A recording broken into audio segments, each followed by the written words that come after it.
നമസ്കാരം.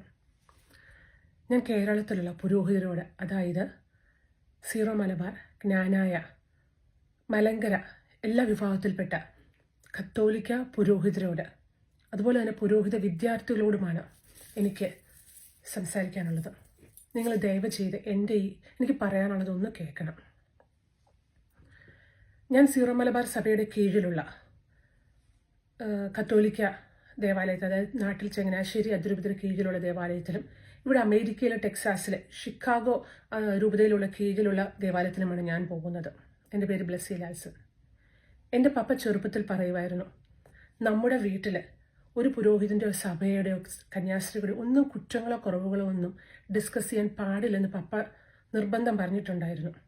പപ്പ അതിന് പറയുന്ന കാരണം, നമ്മൾ കേൾക്കുന്നതെല്ലാം ഒന്നും ശരിയായിരിക്കത്തില്ല.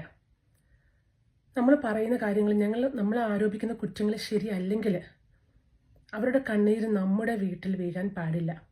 എൻ്റെ പപ്പ തിരുവസ്ത്രത്തെ അത്രയേറെ ബഹുമാനിച്ചിരുന്ന ഒരാളായിരുന്നു.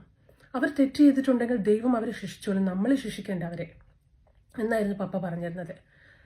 ഞാൻ ഇന്ന് വരെ അതുപോലാണ് ഞാൻ ജീവിച്ചത്. എന്നെ അറിയാവുന്നവർക്കറിയാം, ഓരോ പുരോഹിതരുടെ ഓരോ വാർത്തകളൊക്കെ കേൾക്കുമ്പോൾ, ചെയ്ത തെറ്റുകളൊക്കെ കേൾക്കുമ്പോൾ, എന്നെപ്പോലുള്ള വിശ്വാസികൾ, ഞാൻ എന്നെപ്പോലുള്ളവരുടെ കാര്യമാണ് പറയുന്നത്, അല്ലാതെ സോഷ്യൽ മീഡിയാസിൽ ഒരു തിരുവസ്ത്രത്തിൻ്റെ എവിടെയെങ്കിലും കണ്ട ഉടനെ തെരുവിളിക്കുന്ന ആ സമൂഹത്തെ അല്ല ഞാൻ പറയുന്നത്.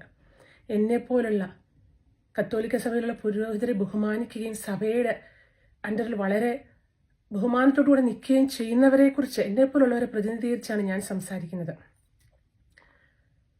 ഞങ്ങൾ ഇത്രയേറെ ഞങ്ങളുടെ പുരോഹിതരെ ബഹുമാനിക്കുകയും നിങ്ങളെ ബഹുമാനിക്കുകയും ഒക്കെ ചെയ്തുകൊണ്ട് ഞങ്ങൾ മുന്നോട്ട് പോകുമ്പോൾ, ഞങ്ങൾ ഈ അടുത്ത കാലത്ത് കേൾക്കേണ്ടി വരുന്ന നിങ്ങളുടെ ഇടയിലുള്ള കുറച്ച് പേര് ചെയ്യുന്ന കാര്യങ്ങൾ ഓർത്ത് ഞങ്ങൾ തല കുനിച്ചാണ് മറ്റുള്ളവർ മുമ്പിൽ ഞങ്ങൾ ജീവിക്കുന്നത്. നെഞ്ചുരുകി നാണം കെട്ടാണ് ഞങ്ങൾ പലപ്പോഴും മറ്റുള്ളവർ മുമ്പിൽ, മറ്റ് സഭക്കാരുടെ മുമ്പിലൊക്കെ ഞങ്ങൾ ജീവിക്കുന്നത്. ഈ അടുത്ത കാലത്ത്, ഈ കഴിഞ്ഞ ദിവസം ഉണ്ടായ ഷൈനിക്കും കുഞ്ഞുങ്ങൾക്ക്, അതായത് എൻ്റെ അതേ പ്രായത്തിലുള്ള, എന്നെപ്പോലെ BS നേഴ്സും കഴിഞ്ഞ, എന്നെപ്പോലെ വിദേശത്ത് സെറ്റിലാകേണ്ടിയിരുന്ന, സ്വസ്ഥമായ കുടുംബജീവിതം സന്തോഷത്തോടെ എന്നെപ്പോലെ കഴിയേണ്ടിയിരുന്ന ആ ഒരു സുഹൃത്തിന് സംഭവിച്ചത് കേട്ടപ്പോൾ, അതിനൊരു പുരോഹിതനാണ് കാരണമായതെന്ന്, പുരോഹിതനും പങ്കുണ്ടെന്ന് കേട്ടപ്പോൾ, മനസാക്ഷിയുള്ള ആർക്കെങ്കിലും പ്രതികരിക്കാതിരിക്കാൻ പറ്റുമോ? ഞാൻ ഇന്ന് വരെ ഉള്ള എൻ്റെ എല്ലാ വികാരി അച്ഛന്മാരോടുള്ള ബഹുമാനത്തോടു കൂടി, എന്നെ സൺഡേ സ്കൂളിൽ പഠിപ്പിച്ച പുരോഹിതരും, ഞാൻ അച്ഛന്മാർ പഠിപ്പിച്ച സ്കൂളിലാണ് ഞാൻ പഠിച്ചത്, അവിടെയുള്ള പുരോഹിതരെ, എനിക്കറിയാവുന്ന എല്ലാ പുരോഹിതരോടുള്ള ബഹുമാനത്തോടു കൂടി തന്നെ ഞാൻ പറയട്ടെ, നിങ്ങളുടെ ഇടയിലുള്ള, നിങ്ങൾ തിരുവസ്ത്രത്തെ മലിനമാക്കുന്ന ചെളിക്കുത്തുകൾ, എനിക്കതിൽ കുറഞ്ഞൊരു വാക്ക് പറയാൻ പറ്റില്ല, ചെളിക്കുത്തുകളെ നമ്മുടെ സമൂഹത്തിൽ നിന്ന്, അല്ലെങ്കിൽ പുരോഹിതരുടെ ഈ സമൂഹത്തിൽ നിന്നും എടുത്ത് കളയേണ്ട സമയം അതിക്രമിച്ചില്ലേ?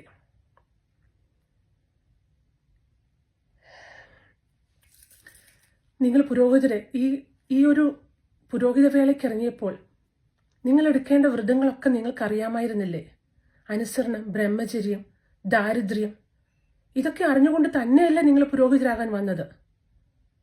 അതുപോലെ നിന്നെപ്പോലെ നിന്റെ അയൽക്കാരനെ സ്നേഹിക്കുക എന്ന് പറഞ്ഞ നാഥന്റെ അനുയായികളായാൻ നിങ്ങൾ തീരുമാനിച്ചപ്പോൾ, അത് നിങ്ങൾക്കും ബാധ്യസ്ഥമാണെന്ന് നിങ്ങൾക്കറിയില്ലേ? നിങ്ങളും ചെയ്യേണ്ടതാണ്, നിങ്ങളും അതുപോലെ വേണമെന്ന്. മറ്റുള്ളവരെ സ്നേഹിക്കാൻ അറിയാതെ, എളിമപ്പെടാനാകാതെ, കാശിനോടുള്ള ആർത്തിയോട്, സ്ത്രീകളെ കാണുമ്പോൾ തെറ്റായ കണ്ണുകൾ കൊണ്ട് നോക്കുന്ന നിങ്ങളുടെ ഇടയിലുള്ള ചില ചെളിക്കുത്തുകൾ, ഞാൻ എല്ലാവരെയും അല്ല, എല്ലാവരെയും ആക്ഷേപിക്കുകയല്ല ചെയ്യുന്നത്. അങ്ങനെയുള്ളവരെ തിരുവസ്ത്രം ധരിച്ചുകൊണ്ട് പാപമാലിന്യത്തിൽ കഴിയുന്ന പുരോഹിതരോടാണ് ഞാൻ പറയുന്നത്, നിങ്ങൾ ഇതിൽ തുടരുമ്പോൾ നിങ്ങൾ ചെയ്യുന്ന പാപത്തിന്റെ വലിപ്പം എന്തുമാണെന്ന് നിങ്ങൾ മനസ്സിലാക്കുന്നുണ്ടോ? നിങ്ങൾ വ്രതങ്ങളൊക്കെ പാലിച്ചുകൊണ്ടാണോ നിങ്ങൾ ജീവിക്കുന്നത്? 10 പേരിൽ ഒരാളെ അങ്ങനെ ചെയ്യുന്നുള്ളായിരിക്കും, ബാക്കി 9 പേരും ഈ ഒരാൾ കാരണമാണ്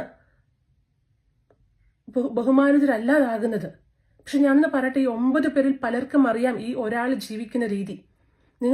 പല പുരോഹിതർക്കും അറിയാം നിങ്ങളുടെ കൂടെ ഉള്ളവരുടെ തെറ്റായ ജീവിത രീതി. നിങ്ങൾ പാപം ഡയറക്റ്റ് പാപം ചെയ്യുന്നില്ലെങ്കിൽ നിങ്ങളുടെ കൂടെയുള്ള പുരോഹിതർ തെറ്റ് ചെയ്യുന്ന കാണുമ്പോൾ ആ തെറ്റിന് വലിപ്പ വ്യത്യാസങ്ങൾ, ചെറുതോ വലുതോ, അഹങ്കാരമായ പ്രവൃത്തികളോ, പാവങ്ങളെ കാണുമ്പോൾ കയ്യിൽ പൈസ ഉണ്ടായിട്ടും ഗൗനിക്കാതിരിക്കുന്ന എന്തോ ആയിക്കൊള്ളട്ടെ, നിങ്ങളത് കണ്ടിട്ട് നിങ്ങളെ സുഹൃത്തെ ചെയ്യുന്ന കാണുമ്പോൾ നിങ്ങൾ ആ തെറ്റ് തിരുത്തുന്നില്ലെങ്കിൽ നിങ്ങളും ആ പാപത്തിന് നിങ്ങൾ കൂട്ടാളിയാവുമല്ലോ ചെയ്യുന്നത്. നിങ്ങൾ ഏതറ്റം വരെ പോയി നിങ്ങളുടെ കൂടെയുള്ള പുരോഹിതരുടെ തെറ്റുകൾ തിരുത്താൻ നിങ്ങൾ ഓരോ പുരോഹിതരും നിങ്ങൾ തയ്യാറാകണം. അല്ലാതെ ഞാൻ എന്താ ചെയ്യാനാന്നും പറഞ്ഞ് എനിക്കതിലൊന്നും ചെയ്യാനല്ല, ഞാൻ നന്നായി ജീവിക്കുന്നുണ്ടല്ലോ എന്നും പറഞ്ഞ് നിങ്ങൾ മാറിയിരിക്കാൻ നിങ്ങൾക്ക് പറ്റില്ല. അതിന് നിങ്ങൾ അങ്ങനെ ചോദ്യം ചെയ്യാൻ ചെല്ലുമ്പോൾ നിങ്ങൾക്ക് പലതും നേരിടേണ്ടി വരും. സഫറിങ് ഒക്കെ അതൊക്കെ തമ്പുരാന് വേണ്ടി നിങ്ങൾ ചെയ്യേണ്ട കാര്യങ്ങളല്ലേ. ഞങ്ങൾക്ക് പുറത്തുള്ളവർക്ക് ചൂണ്ടിക്കാണിക്കാൻ പറ്റുന്നതിലും കൂടുതൽ നിങ്ങൾക്ക് നിങ്ങളുടെ ഇടയിലുള്ള പുരോഹിതർ തെറ്റ് ചെയ്യുമ്പോൾ നിങ്ങൾക്കത് തിരുത്താനും ചൂണ്ടിക്കാണിക്കാനും നിങ്ങൾക്ക് പറ്റും, തീർച്ചയായിട്ടും പറ്റും. നിങ്ങൾ പലരും കണ്ണടക്കുകയാണത്. എൻ്റെ പ്രിയപ്പെട്ട പുരോഹിതർ, നിങ്ങളെ ഞങ്ങളുടെ അപ്പൻ, ഞങ്ങളെ സഹോദരങ്ങളുടെ ഒക്കെ സ്ഥാനത്ത്, അതിനൊക്കെ മേലെ ഞങ്ങൾ ഒത്തിരി ബഹുമാനം തന്നാണ് ഞങ്ങൾ വിശ്വാസികൾ നിങ്ങളെ കാണുന്നത്. ദയവ് ചെയ്ത് ഞങ്ങൾ നമ്മുടെ സഭയ്ക്ക് മാനക്കേടുണ്ടാക്കുന്ന കാര്യങ്ങൾ ചെയ്യുന്ന നിങ്ങൾ പിന്മാറണം. തെറ്റായ ജീവിതം നയിക്കുന്ന പുരോഹിതരോട് ഞാൻ പറയുകയാണ്, ഒരുപക്ഷെ ഇപ്പോൾ നിങ്ങൾ മറ്റാരും കാണുന്നില്ല, പക്ഷെ ദൈവം നിങ്ങളെ കാണുന്നുണ്ട്. നിങ്ങൾ ചെയ്യുന്ന ചെറുത് വലുതുമായ എല്ലാ തെറ്റുകളും തമ്പുരാന്റെ മുന്നിലുണ്ടത്. അത് നിങ്ങൾ മറക്കരുത്. നിങ്ങൾ ചെയ്യുന്ന തെറ്റുകളുടെ ശിക്ഷ നിങ്ങൾ വിചാരിക്കുന്നതിലും അതികഠിനമായിരിക്കും, ഉറപ്പായിട്ടും. അതുകൊണ്ട് നിങ്ങളോട് അഭ്യർത്ഥിക്കുകയാണ്, ഒന്നുകിൽ നിങ്ങൾ മാനസാന്തരപ്പെട്ട് നിങ്ങളെടുത്ത വ്രതപ്രകാരം നിങ്ങൾ ജീവിക്കാൻ തയ്യാറാകണം. നിങ്ങൾ അഭ്യർത്ഥിക്കുകയാണ്, ഞങ്ങൾ വിശ്വാസികളോട് കരുണ തോന്നണം. അതല്ലെങ്കിൽ നിങ്ങൾ വീണ്ടും ആ തെറ്റിന് അടിമപ്പെട്ടു പോയി നിങ്ങൾക്ക് തിരിച്ചു വരാൻ പറ്റില്ലെങ്കിൽ നിങ്ങൾ ആ തിരുവസ്ത്രം ഊരി സമൂഹത്തിലേക്ക് ഇറങ്ങി വരിക. ഞങ്ങൾ നിങ്ങളെ സ്വീകരിക്കാം, ഞങ്ങൾക്ക് അതിനുള്ള യോഗ്യതയില്ലെന്ന് പറഞ്ഞ് നിങ്ങൾ തന്നെ ഇറങ്ങി വരിക. അതിനുള്ള തൻ്റെ ഇടം കാണിക്കണം. അതല്ലാതെ നിങ്ങൾ ആ പാപ മാലിന്യത്തിൽ മുഴുകി ആ തിരുവസ്ത്രത്തോ ഉപയോഗിച്ചുകൊണ്ട് തന്നെ നിങ്ങൾ മുമ്പോട്ട് ജീവിക്കാനാണ് തീരുമാനിക്കുന്നതെങ്കിൽ എൻ്റെ ദൈവം, നമ്മുടെ ദൈവം നീതിമാനാ. ആ ദൈവത്തിൻ്റെ ശിക്ഷ അതികഠിനമായിരിക്കും. എൻ്റെ സഹോദരി ഷൈനിക്ക് വേണ്ടി ഇത്രയെങ്കിലും എനിക്ക് പറയാൻ സാധിച്ചില്ലെങ്കിൽ എൻ്റെ ജീവൻ തന്നെ വ്യർത്ഥമല്ലേ. എന്നെ കേൾക്കുന്നവർ ഇതെല്ലാ പുരോഹിതരിലേക്കും എത്തിക്കണമെന്ന് കേരളത്തിലുള്ള എല്ലാ കത്തോലിക്ക സഭയിലെ പുരോഹിതരിലേക്ക് എത്തിക്കണമെന്ന് അഭ്യർത്ഥിച്ചുകൊണ്ട് എല്ലാ കത്തോലിക്ക സഭയിലെ പുരോഹിതർക്ക് വേണ്ടി പ്രത്യേകം ലോകത്തിലുള്ള എല്ലാ പുരോഹിതർക്കും വേണ്ടി പ്രാർത്ഥിച്ചുകൊണ്ട് ബ്ലെസ്സി ലാൽസർ. Thank you.